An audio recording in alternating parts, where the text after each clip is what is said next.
Баршаңызға сәлем, қалайсыздар? Бүгінгі видеода біз распаковка жасайтын боламыз. Pinduodu'дан заказ берген заттарыма ашып көретін боламыз. Видеоның соңына дейін көріңіздер, тіркеліп алыңыздар және лайк басып кетіңіздер. Міне мына заттардың барлығын қазір ашып көретін боламыз. Вот, мына жерде не екенін біліп тұрған шығарсыздар уже. Мына жерге қоямыз, аша береміз. Бұл заттардың ішінде енді маған арналған заттар бар. Өзімнің керекті жазда киетін, қолданатын заттарымды заказ бердім. Олай болса көріңіздер. Және де бұл видео ASMR болады. Сондықтан жақсылап көріңіздер, дауысын шығарып, наушникпен көріңіздер деп ше. Бірінші осындай көк пакет. ASMR деп жай сөйлейін да.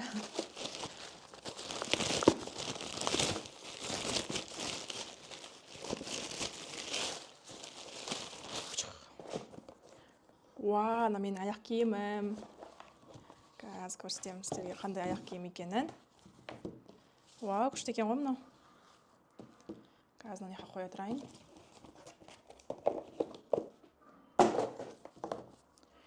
Короче, бұл мынандай аяқ киім. Көріп тұрсыздар, иә? Артында қыстырып алатыны бар. Осындай. Менің размерім 40 размер. Артында мо деп жазылып тұр ғой. Короче, мен бұл аяқ киімді жазда кием, путешествияға шықсам кием. Көресіздер ғой, короче, алдағы канал, ютубтарда, алдағы видеоларда. Міне менің аяқ киімім жаңағы. Бірінші аяқ киім осындай. Маған ұнады. Повседневкаға кигенге болады екен. Камерамды осылай дұрыстап қойып алайын жақыннан сәл. Қазір мен бұның бағасын сіздерге есептеп беретін боламын. Қанша теңге болғанын қарап. Мынау келу бағасымен 2300 теңге болады. Осындай аяқ киім көрдіңіздер ме? Арзан өте. Келесі тоже аяқ киім.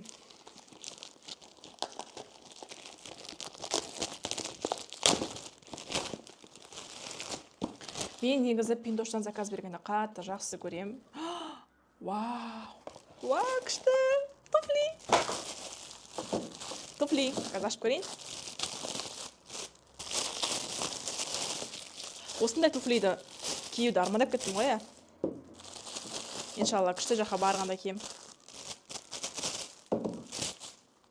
Қарасаңыздаршы, қандай күшті туфли. Қазір тағы да киіп көрсетемін. Биіктігі қатты биік емес. Осындай ғана, ары кетсе осындай ғана. Сырты андай бежевый, матадан жасалған сияқты бір күшті. Арты осындай. Короче, осындай ғой. Қазір тағы киіп көрсетем. Бұның бағасы бізде, есептейін. Мынау бар жоғы доставкасымен бірге 2000 теңгеге шықты, прикиньте. 2000 теңге осындай туфли. Енді качествосы күшті, ұзаққа сақталады деп айтпаймын. Бүйтіп қарағанда качествосы өте күшті болып көрінеді, бірақ бір ары кетсе 4-5 ай киіп жүретін болсаң, уже құртыла бастайды.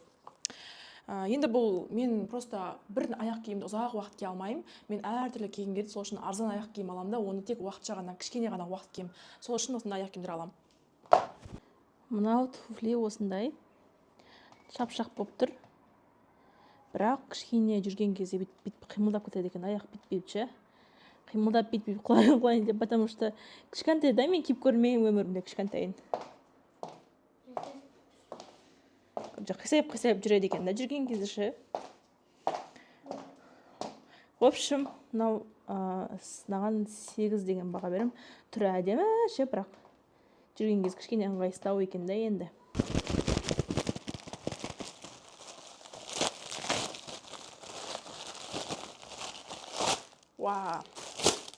Бұл не деп ойлайсыздар? Бұл чехол. Короче, менде қазір түсіріп атқан видеом камера DJI Osmo Pocket 3 деген камераға түсіріп отырмын. Оны осы жақында алдым, бағасы кәдімгі 420 000 теңге тұрады. Ішінде петличкасы, камерасы, чехолы, зарядкасы бәрі кіреді. Сондықтан мен сол нәрсені сындырып алмас үшін осындай чехол заказ бердім. Сырты қатты, кәдімгідей. Вот. Мына жаққа петличка салып қойсам болады, қалған жаққа камера салып қоямын, и все, сия береді. Тағы да, потом сіздерге тағы салып көрсетемін осыған. И мені былай жауып қоясыздар. И осылай ұстап жүресіздер. Жаңағы камераны мен осылай ұстап жүремін да, осылайша көшеге шыққанда камерамды ұстап алып шығу оңай болсын деп. Бұның бағасы бізде бар жоғы доставкасымен қосқанда 1100 теңге шығады екен. Қазір көрсетейін суретін қандай болатынын бұның. Келесі затымыз. ASMR деп қояйын да.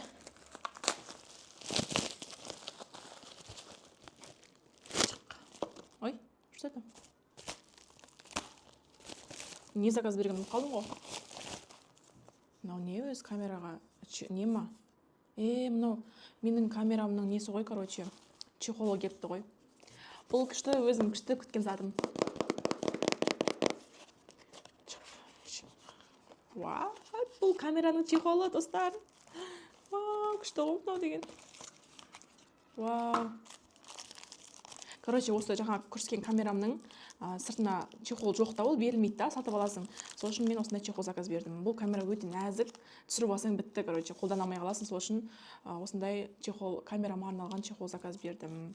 Мынау өзінің зарядкасына арналған. Мынау зарядкасы бар осындай, зарядкасының чехолы. Мынау екінші зарядкасының чехолы. Мынау да зарядкасының чехолы. Мынау камераның бетіндегі төртбұрышты камера экранның чехолы. Міне. Көрсетейін жақыннан, осындай. Одан кейін мынау бізде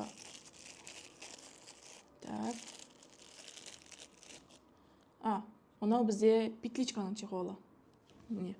Күште петличка DJI деп тұрады мына жерде. Ал мынау бізде бұл бізде қай жерінің чехолы? Походу мынау қай жердің чехолы екен түсінбедім. Походу бас жағының чехолы деймін. Мынау аяқ жағының чехолы. Көзде ме? И оған қосымша менде мынандай нәрсе бар. Бұл экранның жаңағыдай экранның бітіп қалған. Нендей. Бұл камераның экранның стеклосы. Осы стеклоны жапсырып қоямын. Сонда сынбайды камерасы. Ал мынау бізде камераның өзінің стеклосы, короче.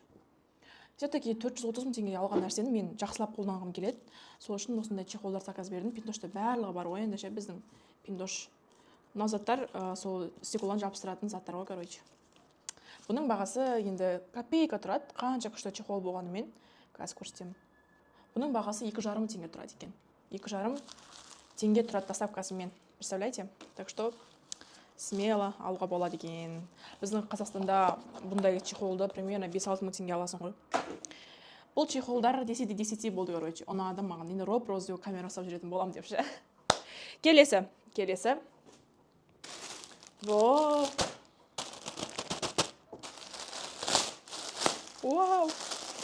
Мынау да бізге хиджаб киетін қыздарға керек нәрсе. Мынау менің әпкеме, бұл тұра берсін. Екеуі бірдей. Мынаусын көрсетем. Тұра берсем, ренжімеңіздер деп ше.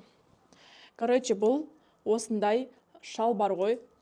Короче, юбканың, көйлектің юбканың астынан киеміз. Енді жазда все-таки юбкамыз желден ашылып кетуі мүмкін, немесе ішінен қалың киініп алсақ, ыстықтауымыз мүмкін. Мынау жеп-жеңіл, матасы да күшті, бір подъемник сияқты шал бар ғой, короче. Қазір көрсетейін алыстан сіздерге. Міне. Бұның бағасын қыз айтам. Аяқ жағы осындай. Екеуінің бағасы доставкасымен всего лишь 1,5 теңге. Бұл екі шалбардың доставкасымен қосқанда всего лишь 3,5 теңге. Біреуін қазір 3,5 теңге аласыздар. Значит, біреуі мынаның 1,5 теңге тұрады. Вот. Бұл да маған ұнады, качествосы күшті екені көрініп тұр. Жұқа, жеңіл, 10-10. Келесі затты ашайық. Так. Мынау не ал көрейік. Мен деген уже 2 жыл болды. Тек қана пиндоштан заказ берем. Керек заттарымның барлығын. Так что менен всегда распаковка күтетін болыңыздар. Мінекей. Мынау деген менің орамалыма тағатын инелер бар ғой. Сол инелерді пычық деп қадап қоясың. Әр жерде шашылып жүрмейді. Бұның бағасы тоже копейка тұрады. Бұның бағасы всего лишь 550 теңге тұрады доставкасымен. Так что маған ұнады. Осылай тұрады да, инелер қыстырылып, бүйтіп шашылып жатпайды. Мен инелерім всегда шашылып тұрады, сол үшін алдым.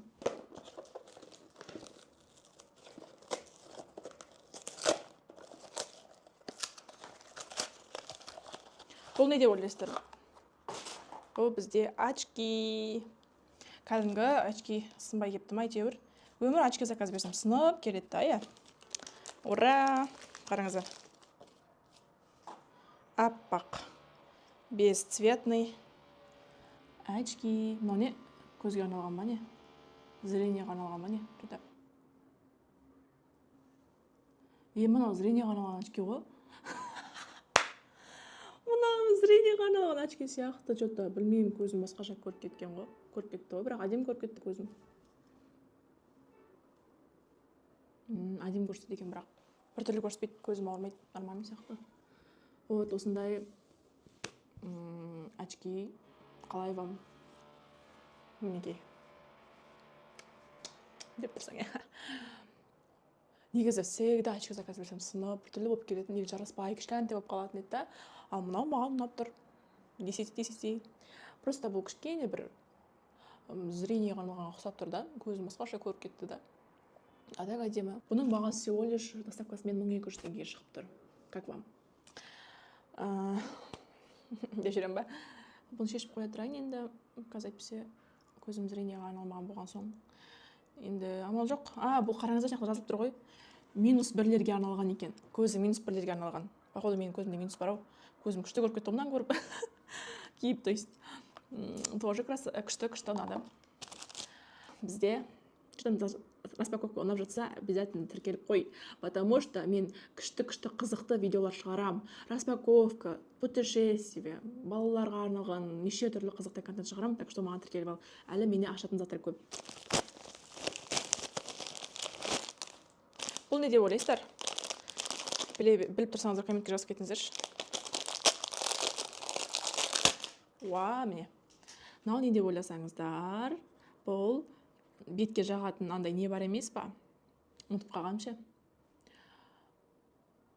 Ойбай, аты қандай еді? Тоналка жағатын спонж ше. Сондай сап қоятын ғой. Мен бұны спонждарымда просто ше бір жаққа алып жүрем да. Сол кезде ішіндегі тоналкалар, нелер жағып кетеді, немесе біртүрлі кір жағып қалады оған ше. Ал мынаған фук етіп салып алсаң спонжыңды, керек кезде аласында жағасында қайтадан сап қоясың. Күшті.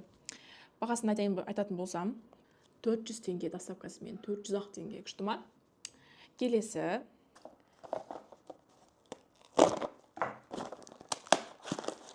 Бұл дегеніміз бізде не деп ойлайсыздар? Косметика ма, или басқа нәрсе ма, или духи ма, или не? Короче, бұл түсіндіріп кететін болсам, мынандай кристалл тас сияқты деймін, по идее, міне. Бұл ашық айтатын болсам, бұл бізде неге жағатын? Интимный месторларға жағатын, яғни мына жаққа жағатын нәрсе ғой. Иіс шығармайды деген сияқты ғой. Осы жазда адамдар терлейді дегенде все-таки иіс шығуы мүмкін, өзі осын жауға болады. Иісі күшті, иісі нормальный. Так. Иісі нормальный, маған ұнады. Қатты шықпайды, средний шығады. Бағасын айтатын болсам, бұл заттың бағасы доставкасымен қосқанда 900 теңге шығады екен. Енді қолданып көреміз, айтатын болам, потом келесі жастарда бұны қалай қолданып жүрмін, ұнады ма, ұнамады ма. 2 зат қалды, қазір ашып көреміз. Осы менің көп күткен затым.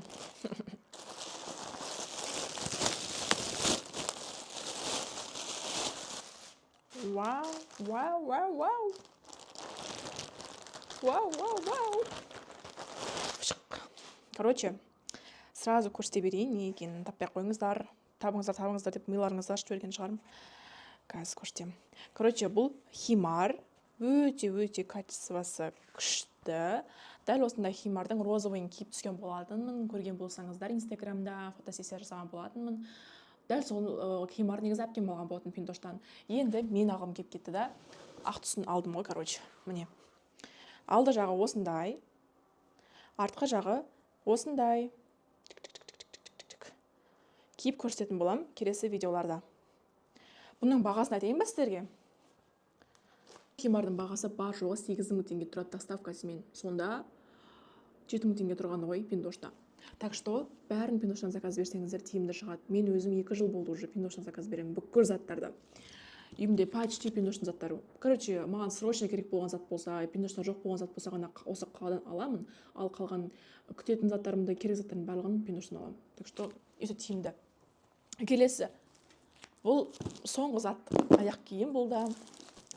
3 аяқ киім алдым әтеге. Ауыстырып киемді. Ескірмейді сонда. Бағаларда апарсам тұрады, күшті ғой. 10 000 теңгеге 3-4 аяқ киім аласың ғой.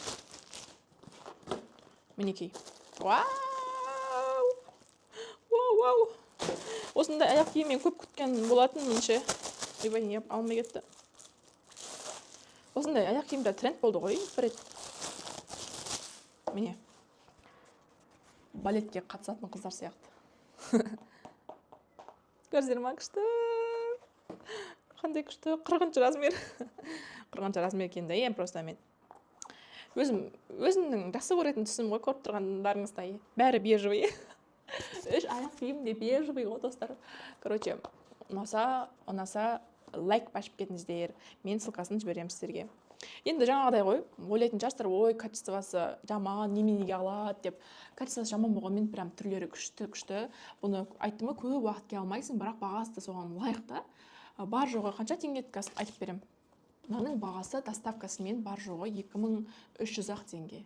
Ал өзінің бағасы ары кетсе 1900-1800 теңге. Ондай бағаға 10 аяқ киім алсаң да болады.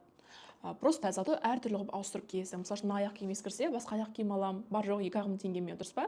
Сол үшін мен әтеге осындай качествосы көп уақытқа шыдай алмайтын аяқ киім алам, потому что мен көп уақыт бір аяқ киімді киіп жүре берген ұнамайды маған. Так что әртүрлі туфли, ботинка, осындай аяқ киімдерді бәрін алып тастаймын да, и ауыстырып қатты бірден ескіртпей нормальный киім.